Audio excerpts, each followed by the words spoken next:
And then that's it. We're going to get started straight away. So I'm really pleased to bring Sarah Price to the stage.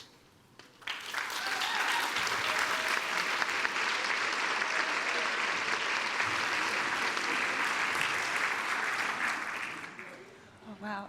Thank you. It's a real privilege to be here today. And so wonderful to see people from Germany and the Netherlands and all of Europe. It's really wonderful. I'm going to start today with this view, which is the lane, a few metres from where I live in South Wales, in Abergavenny, South Wales, right beside the Black Mountains. And this lane, I love the light filtering through the trees and the steep banks that speak of its age and its old use as a quarry lane. And these lanes, to me, are quite typical in South Wales, and to me, they've always represented escape routes, portals to wild places, places where, as a child, I could roam free, up the mountains, heather landscapes, sessile oak forests, and when I would have to return home, I grew up near London in suburbia, to my little rectangular garden. I could always go to these wild places in my head, and that gave me a lot of strength growing up. So I hope you see the connection, this connection to in the work that I do. I'm going to talk through two gardens set in hospitals, and as far removed from this idyllic image as you can imagine. And then I'm going to look at experiments in my own garden in Abergavenny in South Wales. So this is a very urban, suburban campus in Southampton. And the pink rectangle is the location, proposed location for a new Maggie's Centre in the hospital grounds. And Maggie's is an incredible charity that builds information centres that really welcome people in to give them support, people that are undergoing cancer treatment. And the centres are often positioned within the car park of a hospital. It's incredibly important that if you're undergoing treatment, that you can walk somewhere, that you can see the centre. So this is just an early diagram by the architects Amanda Levette, ALA, just showing that there's only 100 metres between the oncology unit and the proposed site. And what's so wonderful about Maggie's centres is that they are the antithesis of a sanitised hospital environment. And they really, their architecture is sometimes described as kitchenism, because they place the kitchen, where you're making cups of tea, giving people cake, at the centre of all their buildings. And Maggie's is such an innovative charity, because they commission really experimental architects, like ALA, and they really feel that curiosity, they want their centres to feel curious, to feel warm and welcoming. So it's not about the treatment you're going through, it's about being welcomed in, having a cup of tea, opening up conversation, providing therapy, providing financial support, yoga, just being a place to be, a place for your family to maybe be while you're undergoing chemo. So you can imagine this journey from the oncology unit to Maggie's is a hard journey to make. It's really important, it's close, it's really important, the centres are easy to find. And what was so unusual about this project was that I was involved as a garden designer right from the beginning of its concept. So ALA invited me to come into discussions. They were talking about a transparent building. They were talking about using stainless steel, which And they were listening to my responses. You know, stainless steel mirrors, it's difficult. Birds fly into them. You have to put stickers all over them. And they said, is it possible to create a garden in this car park? And I said, yes, absolutely. We can screen the cars. We can create a pocket forest. In fact, why don't we look at the nearby New Forest, which has its pines, its birch, its heather. Let's try and make a kind of stylized pocket version of that and place it in the car park in Southampton, and maybe people will, going to the Maggies, will relate to this landscape. Maybe it will trigger something. And they really listened, and this isn't my visual, it's one of theirs, but it's of the pocket forest, a romantic vision within a sea of tarmac. And this is their first design sketch, and the centre is to be one level, and to have walls that radiate out from its heart, which is the kitchen. And this is in my concept sketch, showing the pinwheel arrangement of the walls radiating out, and then flowing curves running around the site. I really wanted there to be this feeling that the garden twists and leads you through the space, that there's a kind of circuit that you can walk, that maybe you can kind of measure your progress and recovery as you go through treatment, or just places families can gather, places people can sit in solitude. So it's a wild space, or a stylized wild space. And so often when you go to hospital gardens or any gardens, you see sculpture in them. And I really find it difficult when I see sculpture in gardens. I wanted this garden to flow. I wanted the trees to be the protagonists. And I often do these collages to show just how beautiful the bending form of an amelanchier can be. It's like an arabesque. Or how solid and strong the presence of a pine can be. And these pines that I decided, like in the New Forest, like across all of Britain, could be wayfinding trees. They were often planted by drovers to mark the way through marshy ground, or when they had transporting animals across our landscape. And I really loved the idea of a pine growing up, taller than the centre, making it easy to locate the centre without signage. Nurses would go, just go over to that pine tree over there. And I love this painting by Matisse. And I'm introducing a few artworks because this really summarizes to me what I was often try to achieve in schemes, mature single-stem trees, saplings with their whippy stems, and also negative space. Because to too many people, wild landscapes are too wild, they're threatening.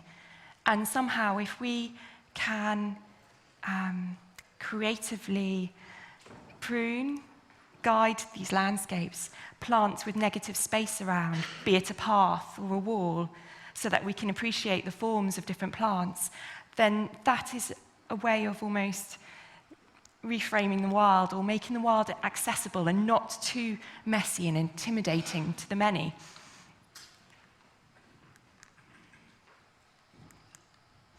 This is a visual by ALA of the centre, and so you can start to see a little bit of the feel that they're aiming for, that I was aiming for.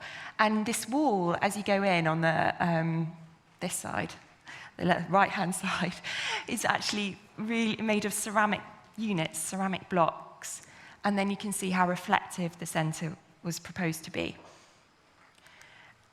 So these are the ceramic units, which had to be custom made. And when you're making a custom product for a build, you always have to over-order because there's going to be inevitable breakages, and it's a very specialist material. And so sometimes the cost of transporting 2 loads instead of 1 slightly larger load is too much. So right from the beginning, I had my eye on these ceramic units, asking if I could make furniture or incorporate it into the design, so more on that later. The visuals were beautiful, the build was not. And I do believe visuals are very important at consolidating support for a project. The architects did a presentation, and Hilliers Nursery nearby saw the visuals and thought, this is happening on our doorstep. Why don't we support this project? And donate trees for nothing, which was incredible, because there wouldn't have been much of a budget for this landscape otherwise. But when they came to site and saw this image of breeze block walls in a car park, I think they lost faith, or they did. Subsequently, they told me. But what's also important in this image is to see the levels. Outside the surroundings, I proposed creating a berm so that the centre is nestled, and the architects in turn decided to sink the building a foot. So you can, oh, well, it's an appropriate setting in a car park. And you can see still, it doesn't look like it's going to happen. People didn't have faith. And we're trying to create this soil heap. This was happening in January 2021. So we had 2 weeks to plant the landscape because of COVID, because of all the delays. So it was very challenging. But then you start putting in the trees, and the car park starts to just sort of disappear or become a bit of a mirage in the background. And it's really important for the users of the centre to see outside life happening, to see even the nurses arrive and go away in a very practical point of view. And also for me, I never like to put dense walls up that stop the light filtering through into a garden, or at least not in this context. So this is the finished garden. You can see change of shapes of trees. You can see the main wall leading into the entrance of the centre here. And these images, I didn't take this photo, look completely sanitised because it's just been planted. But now there's bird's foot trefoil, self-heal, prunulis, vulgaris, colonising the ground. So it really feels natural and mossy. And you can see the pine that's going to grow up and become the wayfinder tree there. So just some other views. And in the ceramic walls, you get these glimpses. And I loved the fact, working with Hilliers, I had more of a limited scope of what trees I could plant with. They all had to be containerized because we weren't sure when the planting was going to happen. Birch in the south of England, climate change, not good, dying out. But in this context, they're beautiful, and I'm happy for them to be succeeded by other trees coming up above them if that happens. Their colours, this is Betula albucinensis red panda, works so beautifully with the ceramics.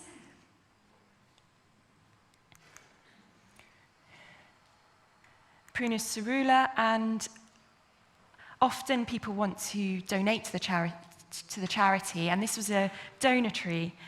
Again, I'm trying to keep sculpture out. And this tree is fondly known as Rex, and it really holds the space. And just some angles around the garden. So you can see how the paths flow. It's a lot looser now. Swathes of Amelanchier, 15, so there's a real, of different sizes, so there's a real moment when they're in bloom. And a bird's eye view of the centre. And you can see the reflections. Can you see the gold sort of starry crisscrosses? And it's a real microclimate, this centre. It's in a hot tarmac island.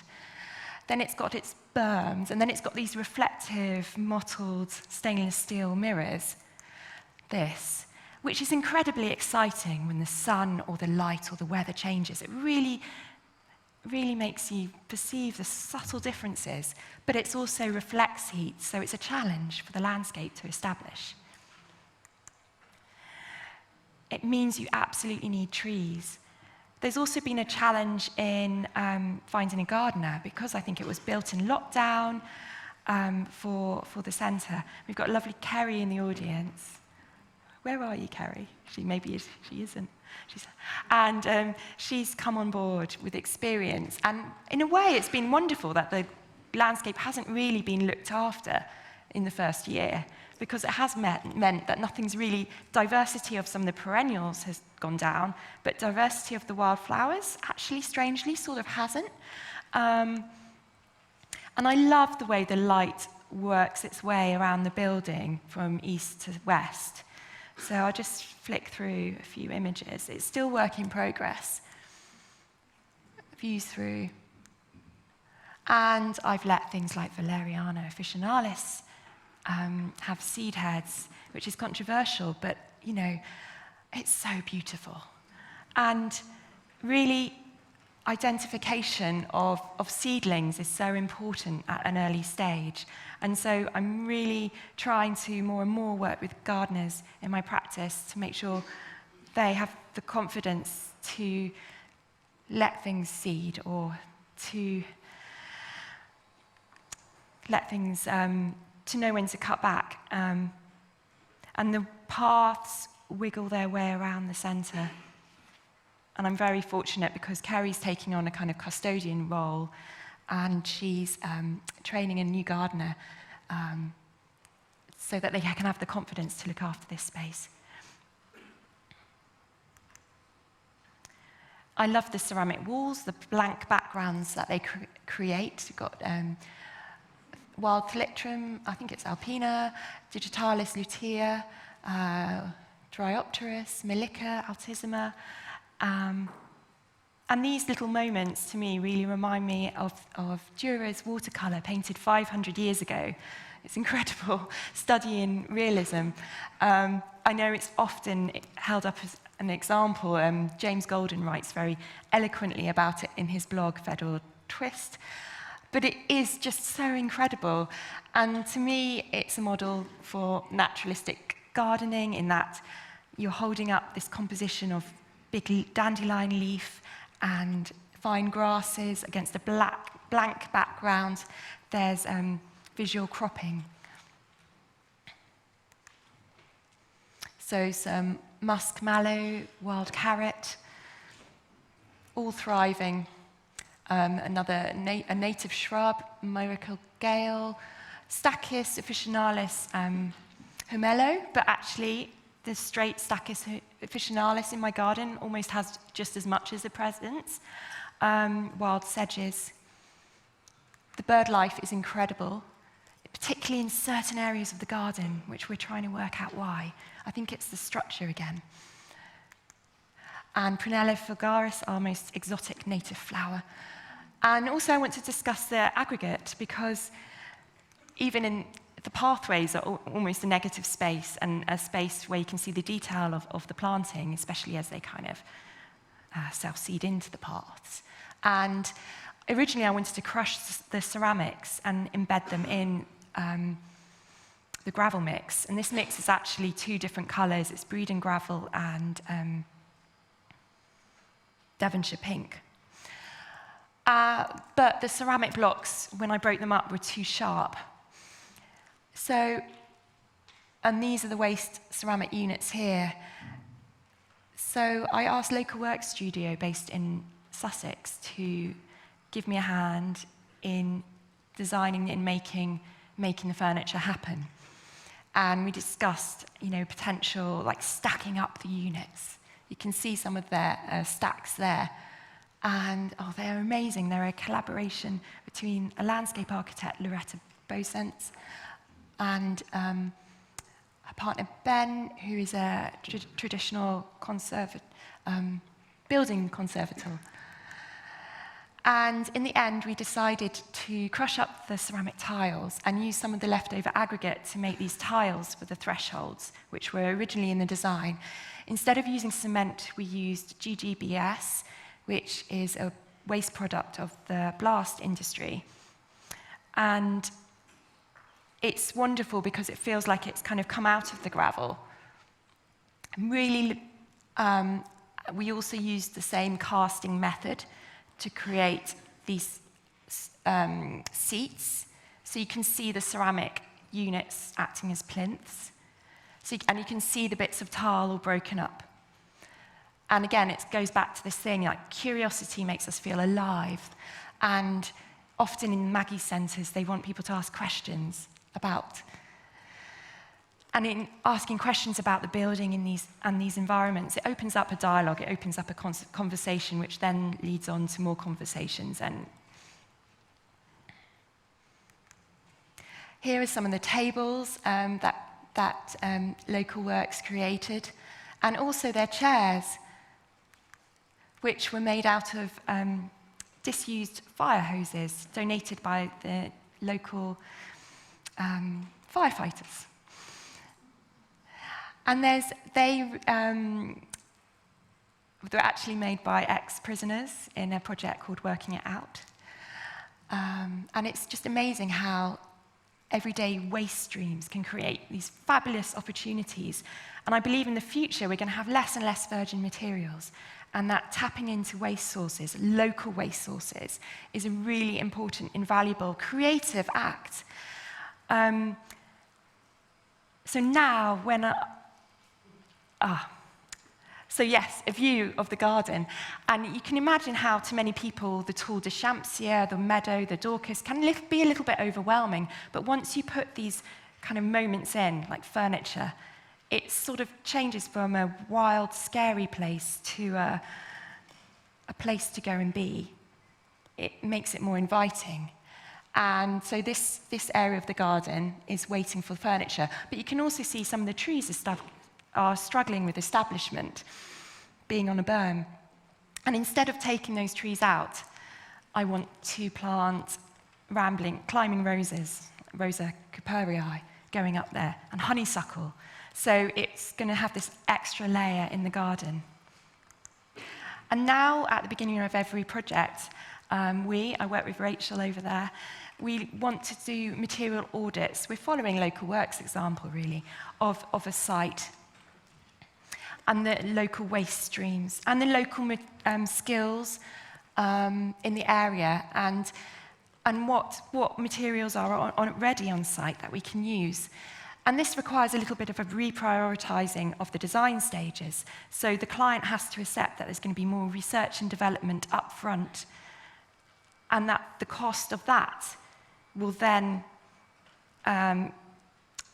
be balanced by later on in the project, when you won't be importing materials from miles away.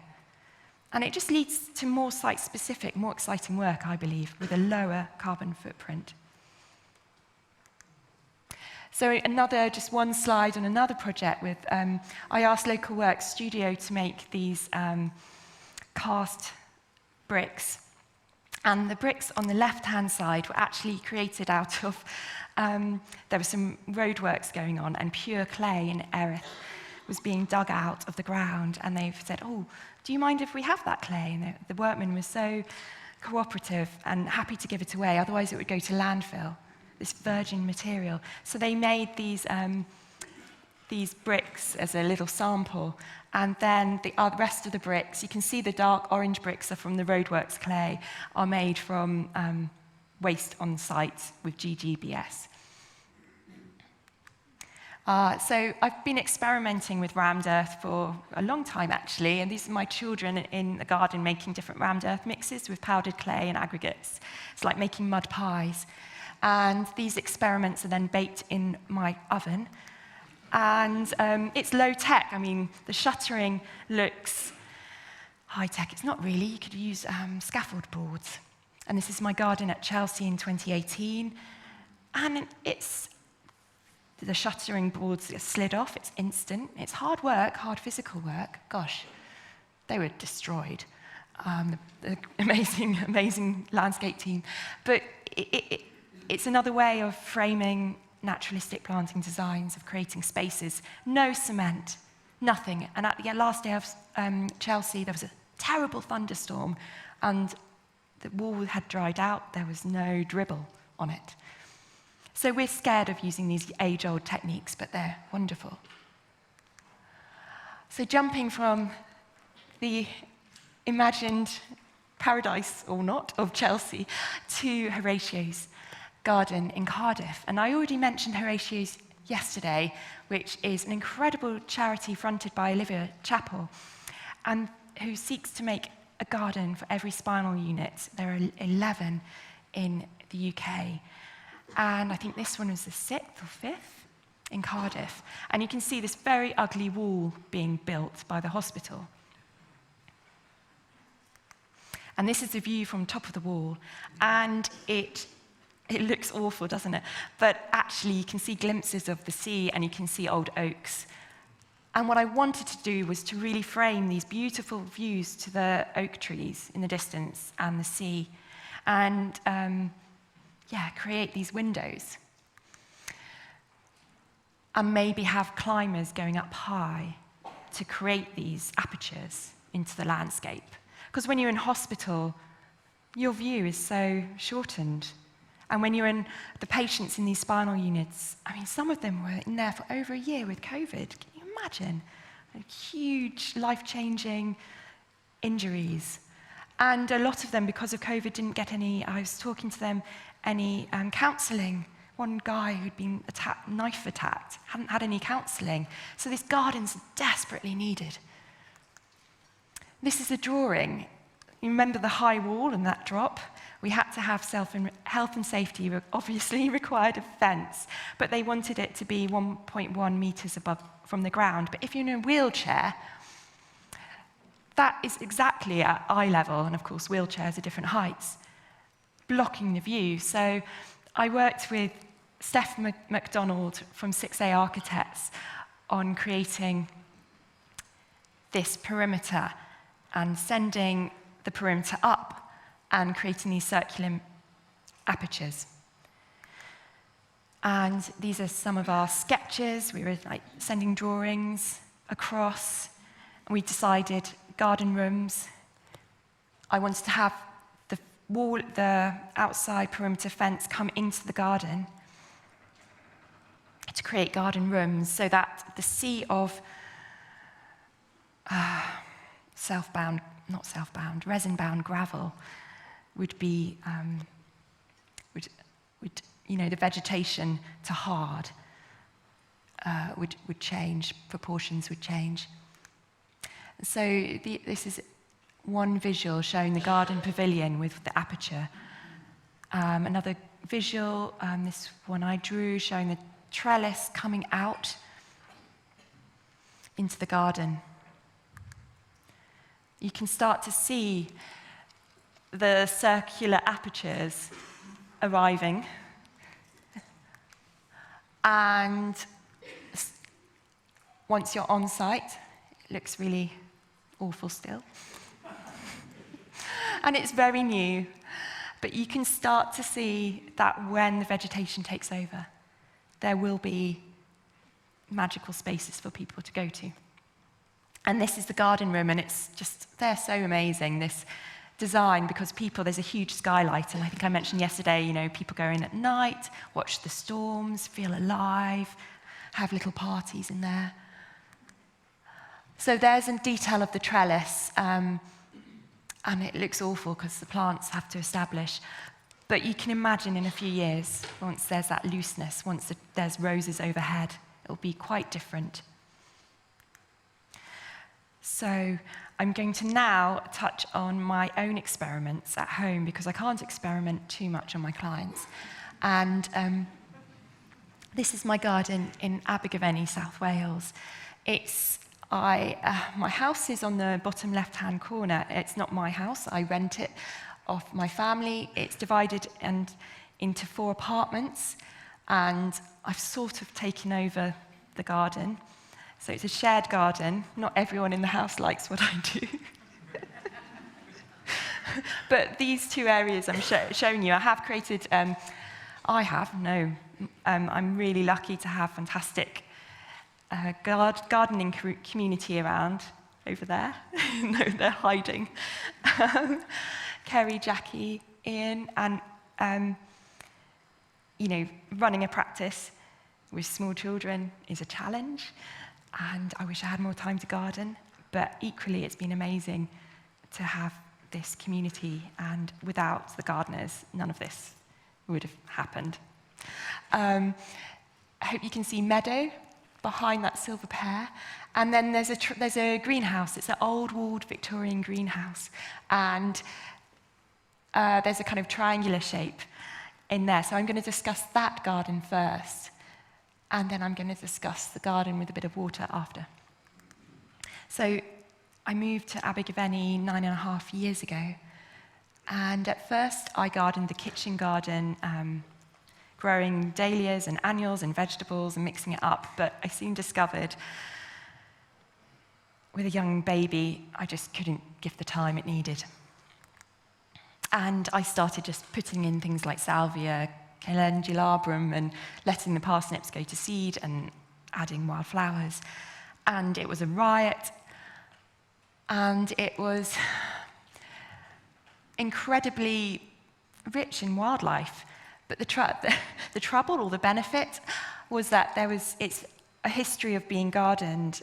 It had such a huge weed bank growing up, and I just couldn't get out of this triangle of the garden to the rest of the garden. It's almost 2 acres. It was really rich in biodiversity, I think.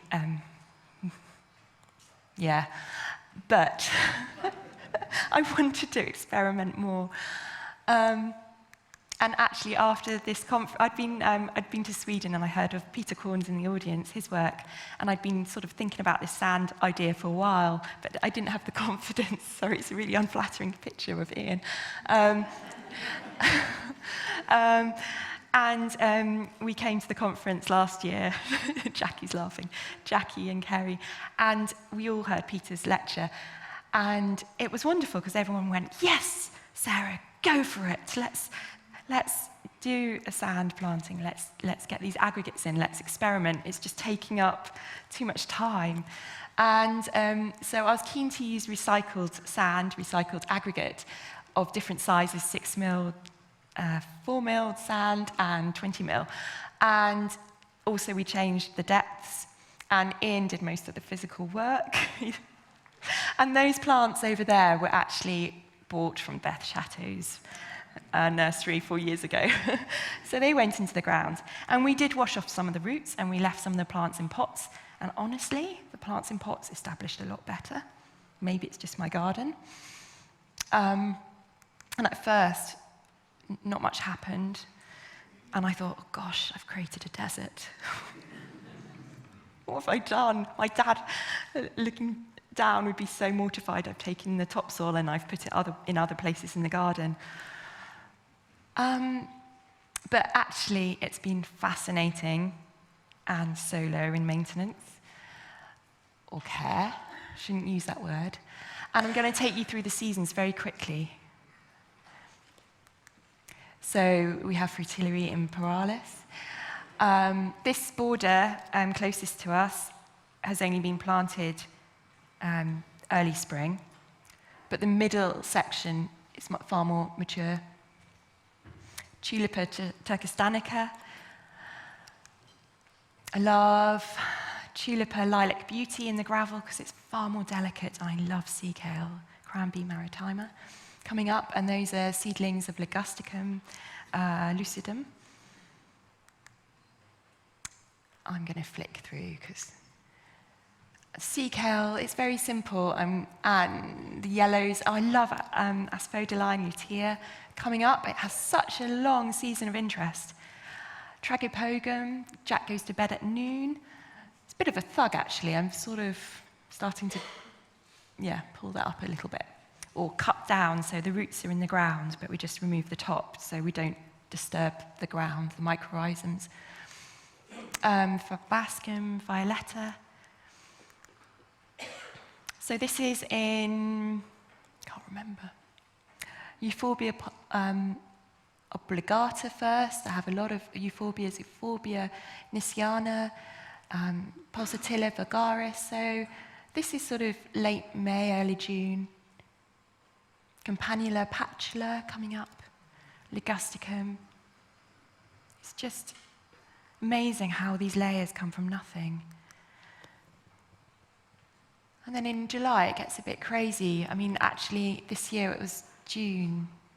The Erimuris start to come up, and the Salvia calendulabrum starts to flower. And, you know, it's about this high. It's incredible. The Erimuris come out, and the timing is wonderful with this Salvia. Then the Reseda luteola comes up, and I love this wayside flower. Dyer's Weld. And also you can see Melica ciliata. But, oh, yeah, I love Reseda. You'll recognise Nepeta Bomini musk. Mixing up the colours. This is in the new part of the gravel garden because it was quite a lot of work, so I'm just doing it in piecemeal fashion. Lots of different types of Cecily. The Erimuris are going over. The Reseda is coming up. So delicate. And it flowers in time with the parsnip. Lovely combination. Geranium protensis, midnight writer. Lots of types of Cecily. And then I just love this feeling of immersion, the layering, the way the plants grow hard, and where you can cram in the species.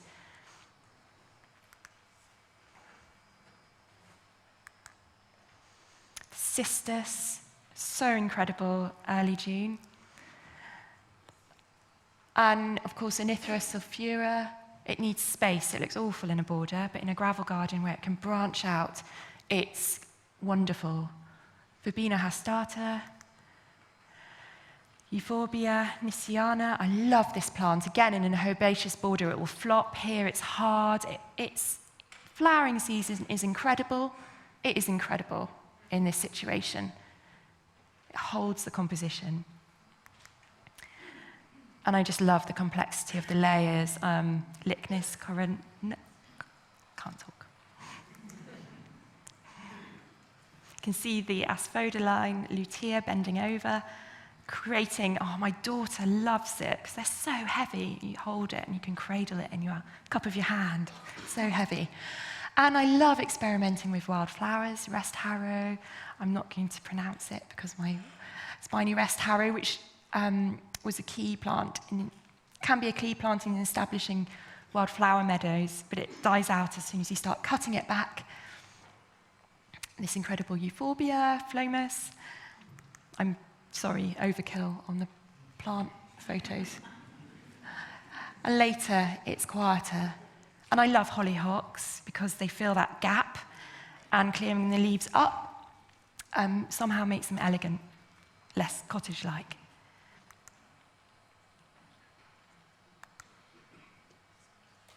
Oryzopsis, grass, self-seeding everywhere. Lots of oreganum in my garden. Brilliant, as Dave mentioned, for pollinators. I find the garden hard in August, but it's still beautiful. You've got to tune in. You've got to reframe your viewpoint, your color palette.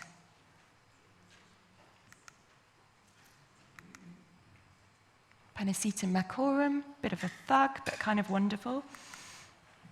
And again, going back to the Salvia calendulabrum, when the mist comes, the density of cobwebs is incredible. And I have to say, dragonflies circle it all the time, feeding in July. Reseda in the winter. It's the time. And finally, I want to talk about the other side of the garden. So you see a road running through my garden. You go under a tunnel, which makes it the secret garden.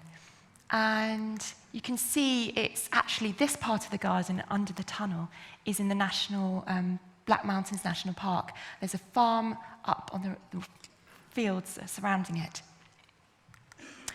And this is a view of the garden when I first arrived 9 years ago. You can see there's a boundary. I don't know if you can see there's a chain link fence. Yeah, and there's a stream behind that fence. That's smaller than life size, actually. And in July, they let the bull in, and the pheromones in the stream. I mean, it's really intense. And we did have a chain link fence and we folded it over, and Ian and Jackie wove this amazing hazel hurdle in front of it. So I'm trying to open views into the field, but I want to show you what the secret garden was.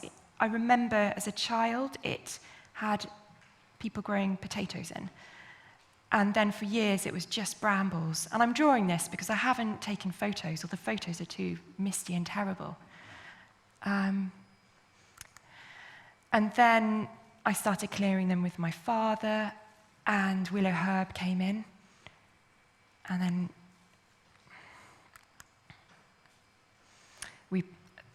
someone put carpet down to keep it down. And then after a show garden, my first garden I ever did for Hampton Court Palace, I had some Deschampsia, and I brought 3 of them to Wales and I planted them in the ground. And then a few years later, I was amazed at how much ground they'd covered and how the weeds and the brambles and the willow herb were staying away. And then I took Camasias from other areas of the garden and planted them with it. Well, actually, Ian planted most of them. And they multiplied. We've got very light, free-draining soil. Geranium, I planted Geranium savaticum, wild geraniums, Geranium pratensis, Geranium mayflower, and they all did well. So you can see there's still the grassy sward. We haven't taken the turf off. We're just planting into the turf. It's a slower way of gardening, but you're not disturbing the ecosystem. And actually, quite a lot of plants are thriving. This is Iris hollandica Alaska, which was growing in other areas of the garden, and it's self-seeding around and clumping up, and it's so elegant, it's so beautiful. And then I started adding Telekia speciosa, which held its ground beautifully, Thalictrum ellen, also good. I planted Darmera peltatum, didn't thrive, it was too dry. So then we decided to create a pond and a bog garden, because when you're working with more of a limited palette of plants, you need to have, creating these wildlife opportunities also creates a visual effect. You can have, your palette of plants opens up. So, and I love the fact that stones aren't unturned. You know, there's often moisture under stones. And the complexity of meadows, the complexity of working when you're planting into an existing ecosystem within a garden setting, this isn't appropriate everywhere by no means, is remarkable. And it's almost like we've got to move ourselves away from the heightened colour of Instagram and go into this more subtle place. And this is a view of very new of the pond in development, of the planting in development. So you can see the Darmera. What time is it? Over there. And you can also see you can see the hazel, which was coppiced from the garden in the background, and the stream is behind with the bull, and the sandbanks. And I want to just show you about the pond's construction very briefly. Okay, I had to use lino, I wanted to use clay, but we've got very free-draining soil. And instead of using breeze blocks, expensive, a disaster for the environment, we used sandbags with the help of an amazing local land sculptor, Mick Petts. You can see we've got plastic. We wanted to use chestnut hurdles, which I think you could use because you put the bags down and you fold the plastic mesh over and you pin it down and it stabilizes the bank. But they were made to order and it was just too tricky to get hold of them. And there's Mick and Ian doing, looks like they're icing a chocolate cake, with a mix of meadow seed and bentonite clay. But if you had local clay, you could use that, and soil. And they've made this icing, and they're pasting it on over the sandbags. And I love this land sculpture that's formed. which you wouldn't get with concrete or breeze blocks. And I'm not sure entirely what it is. If anyone knows, we see lots of ants, so I think it's ants. There's a lot of ant hills in the garden that we leave. And the meadow hasn't germinated yet because of the drought. So this is very recent photos. And the shape of the pond was designed to reflect the shape of the Blorange Mountain in the background. You can see all the topsoil from the kitchen garden because we had nowhere level. And already, it's brought so much to this space because it did feel very wild. And this oak is actually a seedling, self-sown, in the middle of a path. And again, it goes back to the artful skill of the gardeners, Jackie, Ian, Kerry, coming, pruning them. This oak, that's the same oak. 6 years ago-ish, on my son's 4th birthday, Kerry can bear witness to this, there was a bee swarming, and they swarmed, actually a beehive, they swarmed on, although we have wild bees, on the trunk of this tree. And in order to get them off, we had to cut the branches. I didn't cut them. The bee man did, and put the bees in a sheet. And the tree was left like this. And so it sort of started us off on topiarizing all the different saplings that were appearing in the garden. This is the same tree, and it already has presence, and it has a lot of bird's foot trefoil and amazing wildflowers growing around it, because I think it used to be a Victorian path there. It's got stone edging. And I love it. And I love all these saplings that we edit, that we create views through. This is a hawthorn. You can see the cut marks. I wanted to show, the skill of gardeners is built up over a lifetime, and makes all the difference. And I love the fact that all these hornbeams have arrived of their own accord, or squirrels, or the processes, and it's a bit of a mystery. And yes, we're editing because otherwise it would be a forest, but these woodland pastures are really invaluable. I've found that plants that are planted bare root establish better, like this amazing Peony muscula, which my grandmother had planted under old trees. There wasn't much left, but they were being shaded out. And actually, when you plant bare root into the grass, the plants are bigger and stronger and used to the soil, and they establish really well. You can see the Iris Alaska. I love the orthinogalums. This year have been amazing, really coping with the grass. Wildflowers thriving everywhere. I love any gallium, actually. The Hungarian daisy, Leucothamella, and loads of different asters. Aster umbellatus in flower. That's almost a little bit too vigorous in here. Lots of millennias, and it's a quieter aesthetic.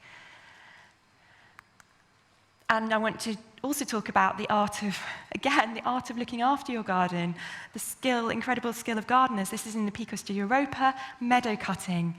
And it looks beautiful. You know, when you cut a meadow in little sections, you're creating negative space again. You're creating a halo around a tree, or you're just taking out some of the flopping meadow and leaving the meadow that's looking fresh there for everyone to appreciate. It's another part of the creative, it's another creative act in garden making. And this is my final slide. I learned to be a designer by looking, and this is my planting as seen through a camera obscura. If we a modern predecessor to our modern cameras. And I really think we do need to flip our lenses. We do need to take new perspectives on how we build gardens. I'm astonished at the daily lessons I learn from observing my own garden, and I know it's the same. I know many of you have incredible gardens at home. And it's almost like we have to get down on our hands and knees and look at the large tufts of grass, the dandelions, just like Dura did, to really shift our perspective. And equally, we need to question how we make gardens. What can we do? How can we be creative? What local waste streams are there? Skills, old building technology. Because otherwise we miss out on all the biodiversity. And all of us can allow some wildflowers or weeds, not, to establish, or some sort of succession, even in a small space, a tree sapling. And we can just prune that sapling. It doesn't have to get into a big tree, but it can live. And otherwise, I think we miss these kind of moments of magic. Thank you.